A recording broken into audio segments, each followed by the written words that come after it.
আগের যে তোষক তুলাগুলো আগের মতো আবার হয়ে যাবে, কিন্তু যখন বাড়ি মারবে রোদের মধ্যে দেখবেন একগুলো পশম উঠতে থাকবে। সেরকম ভাবে আল্লাহ তাআলা পাহাড়গুলো দৌড়াবে। সেদিন কি করবে আল্লাহ তাআলা? পাহাড়গুলোকে উড়াইতে থাকবে। সেটা কি পশমের মতো উড়বে। The mountains will be like wool fluffed up. সেদিন পাহাড়গুলোকে আল্লাহ তাআলা উড়াতে থাকবে। আল্লাহ তাআলা পরবর্তী আয়াতের মধ্যে বলতেছেন, فَأَمَّا مَنْ ثَقُلَتْ مَوَازِينُهُ فَهُوَ فِي عِيشَةٍ رَاضِيَةٍ فَأَمَّا مَنْ ثَقُلَتْ, অতঃপর যার মিজানের পাল্লা সেদিন হালকা হবে।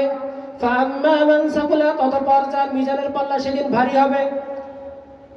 যার মিজানের পাল্লা সেদিন ভারী হবে, فَهُوَ فِي عِيشَةٍ رَاضِيَةٍ, অতঃপর সে সুখের জীবন লাভ করবে। فَأَمَّا مَنْ ثَقُلَتْ مَوَازِينُهُ, অতঃপর তার মিজানের পাল্লা সেদিন ভারী হবে। Then as for one whose scales are you heavy his good days, সেদিন থেকে তার সুখের জীবন ভালো হয়ে গেল। সেদিন থেকে তার সুখের জীবন শুরু হয়ে গেল।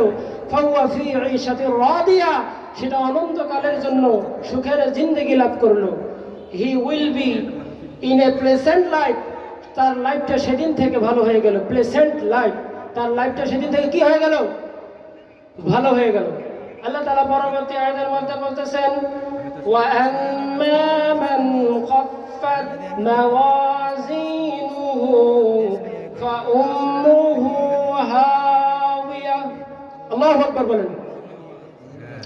আল্লাহ তাআলা বলতেছেন, فَأَمَّا مَنْ ثَقُلَتْ موازينه فهو في عيشة راضية وأما من خفت موازينه فأمه هاوية فأما من خفت وأما من خفت, অতঃপর যার মিজানের পাল্লা সেদিন হালকা হবে।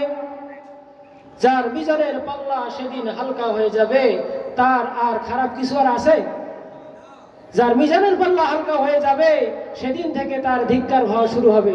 হায় আফসোস, দুনিয়ার জমিনে কি করলাম, নিজের জীবনটাকে সাজাইতে পারলাম না।